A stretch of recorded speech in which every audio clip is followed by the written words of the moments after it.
Jetzt bei Taco Fashion 20% auf Jacken und Westen, aber nur für kurze Zeit. Sichere dir deine Lieblingsjacke oder Weste im Store oder online auf taco.com und spare 20%. Taco Fashion, zu günstig zum Weitersagen. The Nigerian Economic Summit Group, in its role as connector, dialogue partner, watchdog, and intervener, when you first start business, your target is to make your first million. Seeks to change the narrative and trajectory of the Nigerian economy. Together with our partners, we're not just solving problems, but preventing them, because when advocacy succeeds, the nation transforms for the better. But advocacy is for the strong. It takes fact-based inputs, resilience, partnerships, courage, and a lot of heroes. So be our hero. Subscribe to our channel, listen to our messages, and engage with us. Together, we can transform Nigerian lives, communities, and businesses. Welcome to the NESG Radio.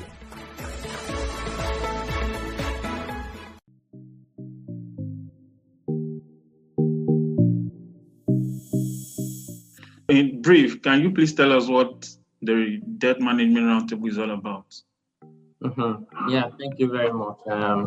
I think every country, whether they are developed or underdeveloped or emerging markets, where it may be, require resources to run government and to provide, the necessary social needs and services for their people.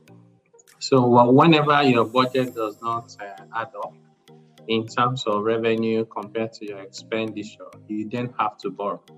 So I think the starting point is to say that borrowing is indeed necessary for countries, even so for businesses and individuals.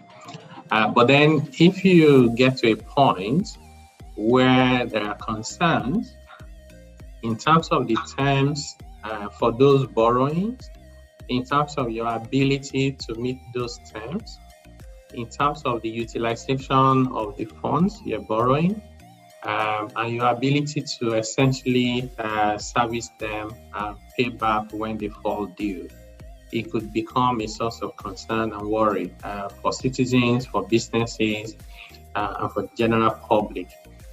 So the mandate of the Debt Management Roundtable, which is an initiative by the Nigerian Economic Summit Group, we support by the Open Society Initiative for West African Countries, OSIWA rather, is to say, rather than just analyze and complain, why can't we come together and look at what can we provide in terms of insights to governments across the sub-region?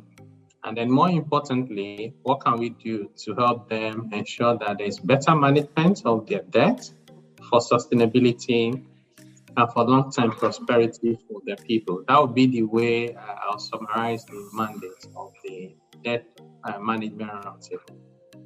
Are there concerns that debt could become unsustainable in the nearest future? The answer to that is yes. The countries within West Africa, of course, also vary in terms of their revenue profile, in terms of their debt profile. You see debt to GDP ratio maybe ranging between, anywhere 20-25 to up to 65%. So Nigeria is a country we're focusing on the most as the case study for our mandate for two reasons. One is the biggest economy within Ecowas or West African countries. Then the second reason is because whatever happens in Nigeria can easily be replicated in terms of best practice in these other countries.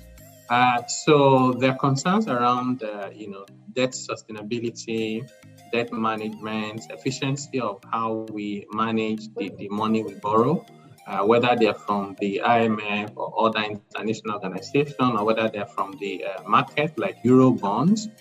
And I think the primary source of concern for Nigeria in particular is not really the debt to GDP ratio, because that's still within the international threshold, but we're actually interrogating whether those international thresholds are indeed appropriate for West African countries. Because if we take Nigeria, for example, our debt to GDP ratio is still under 35%, but our debt service cost So revenue is over 70% for the federal government, which is already pointing towards a debt crisis. So there are concerns, and those concerns are what can we do to make sure that those terms, including the cost of servicing debt, including the debt to GDP ratio, and the other, benchmarks are, in fact, including how you even measure the debts you have. Should you include ways and means, which is the central bank financing? Are we staying within the parameters of how much we should borrow from the central bank? Do we have the debt of our agencies like MDAs included in our measurements? So all these issues, because if you don't transparently report how much you are owing, that in itself becomes a problem. So all of these issues combined are the things we're looking at to be able to ensure that debt management within the sub-region is indeed sustainable.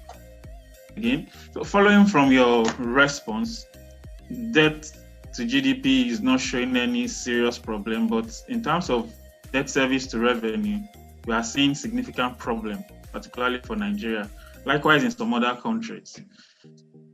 As a result of this, some of the stakeholders are crying for debt forgiveness and debt cancellation. In your opinion, do you think this is sufficient to tackle the debt problem in Nigeria and some of these West African countries?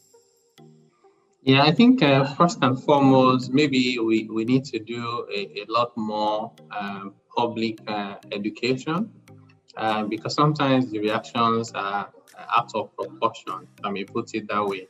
So when government, introduces a budget and they say we're going to spend 13 trillion naira, but we're expecting revenue of 8 trillion naira, and we have a budget deficit of 5 trillion or 6 trillion naira, they're already saying to you that they want to borrow. So at that point, Nigerians tend to not say anything. They completely ignore it. And when it's time to implement the budget and government is trying to borrow, you see a lot of reactions. But this is just government trying to implement what has been enacted into law.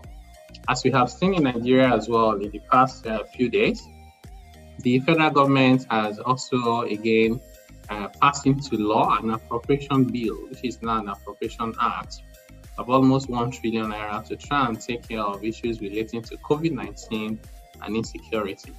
So this does not mean that our revenue has increased by 1 trillion. It simply means that our deficit has increased further, which means government needs to even borrow more. Having said that, the point is, while the debt to GDP ratio is within acceptable limits as defined internationally, our cost of debt to revenue is becoming spiraling out of control, and that needs to be addressed. So I would say that if you then think about debt forgiveness, you have to put it in context. So during the Obasanjo regime, Nigeria was essentially owing the Paris Club and the international community. And these were people who could waive your debt and forgive you because they have the means to do that. That is not the same story as we have today. A lot of the debt that we have in Nigeria are debts from the capital market, from Euro bonds. So these are just investors, including Nigerians, including businesses, including institutional investors who are investing pension funds of different people. They do not have the capacity to waive the debt, and we cannot force them to waive it. Otherwise, there will be significant negative consequences for the country.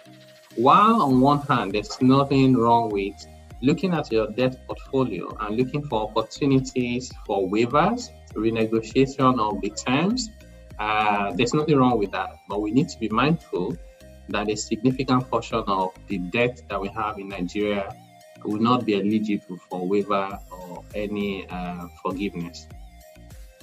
In that case, what strategy do you suggest that could be deployed in the short to medium term to ensure debt sustainability? Yeah, I'll say maybe there are three components to this question, and it's a very important question. So if you think about debt in itself is not a problem, it's a symptom of a problem. And that problem has three dimensions. The first dimension is revenue. What can you do to increase your revenue? So for Nigeria, the fact is that not everybody who has the ability to pay is paying their fair share of taxes.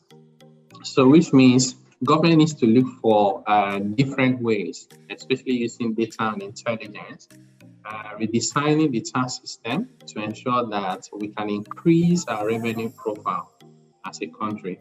So the second dimension is in terms of your expenditure. So can you reprioritize?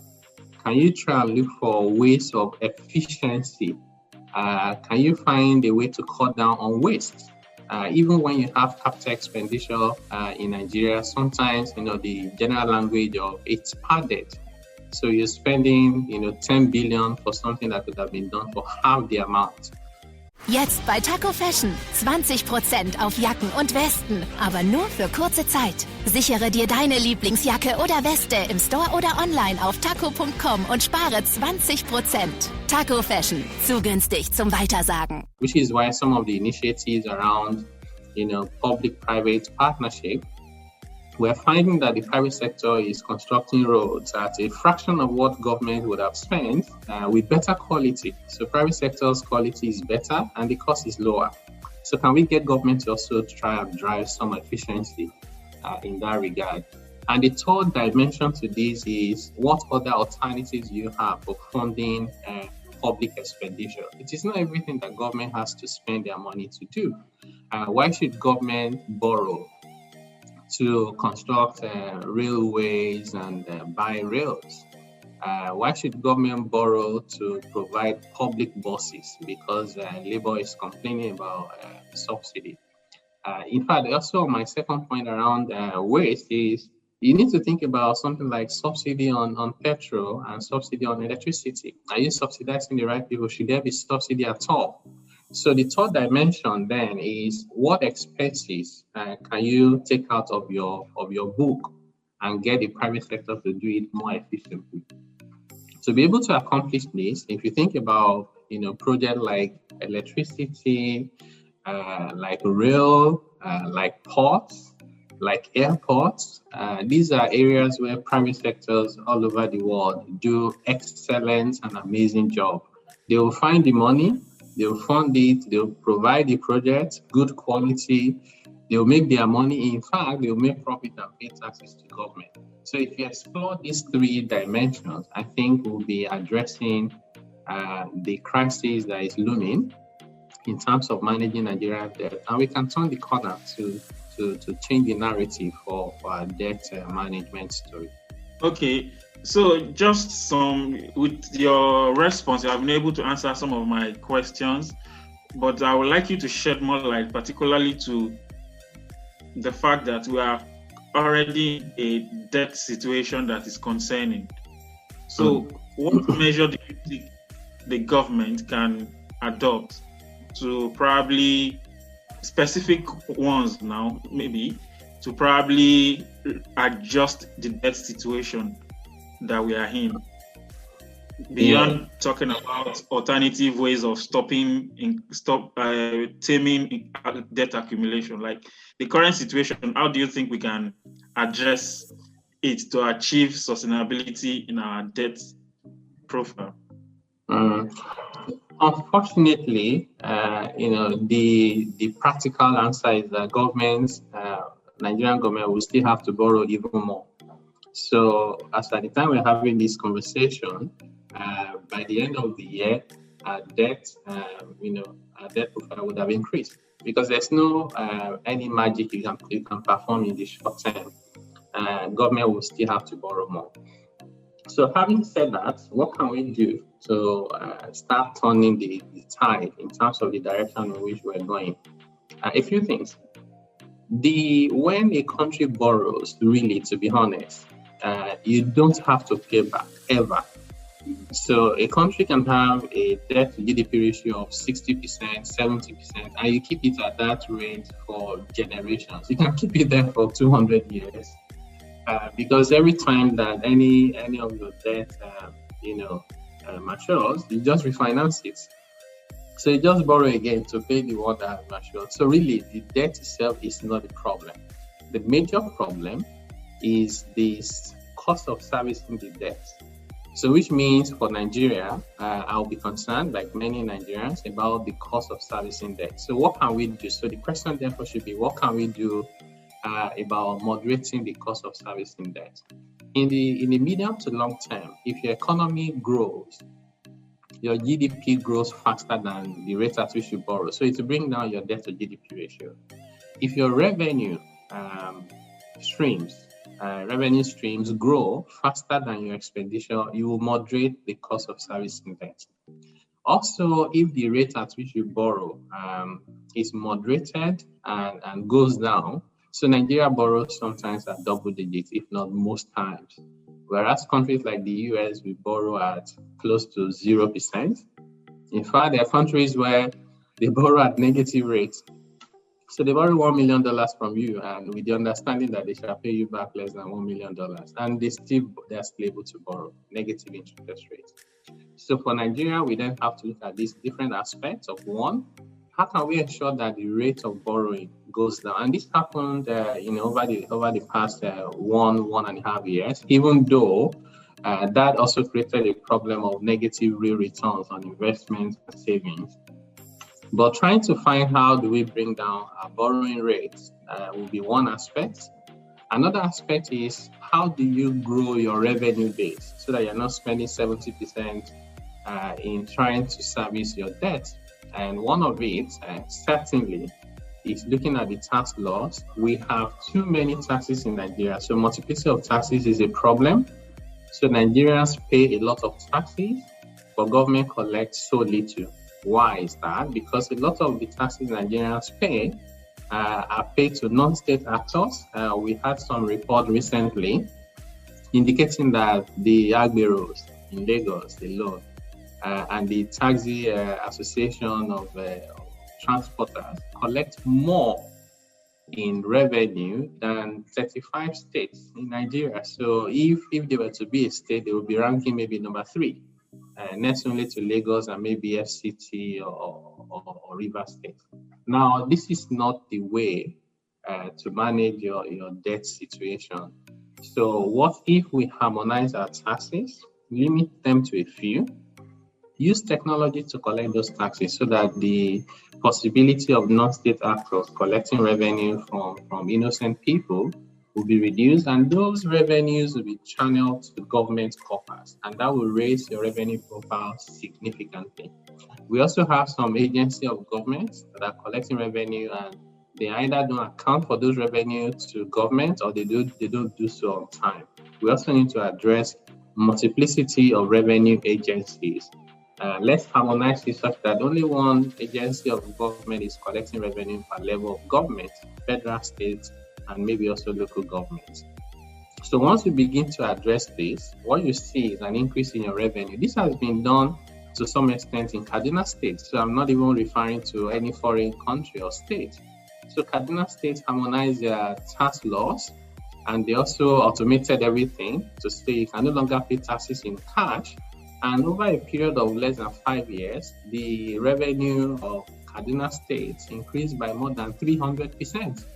So this is something that has been done right here in Nigeria. It can be replicated. If we can increase our revenue for the country by just 100%, it means that our debt service costs as a ratio of revenue will go down significantly.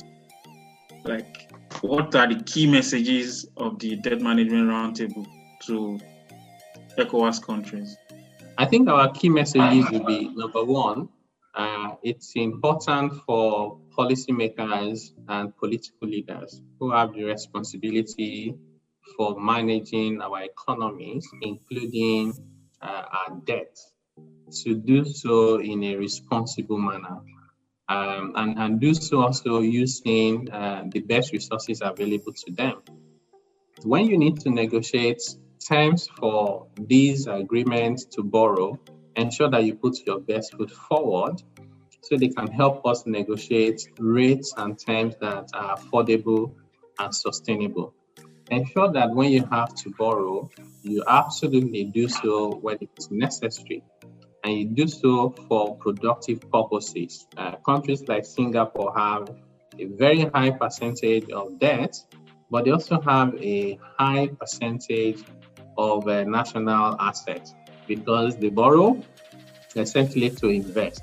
So those debts are self-funding and self-financing. So we need to look at that within the West Africa region so that when we borrow to fund capital projects and self-financing projects. You may also borrow to fund human capital development in form of education and in form of healthcare. They don't pay returns immediately, but they do pay returns in the medium to long term.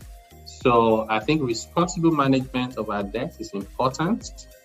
Putting our best foot forward in how we manage it and managing our debt efficiently for the interest of the generation now and generation unborn. Politicians and policymakers should not take a short-term perspective. Your tenure is 4 years and therefore you want to accumulate all debt. You leave the stage and allow the next person to worry about it. While you're doing that, you're creating problems for the nation, and that will not be appropriate. The Debt Management Roundtable is there to support. We're not just criticizing, we're providing practical solutions as to how we manage our debt within West Africa in a sustainable manner.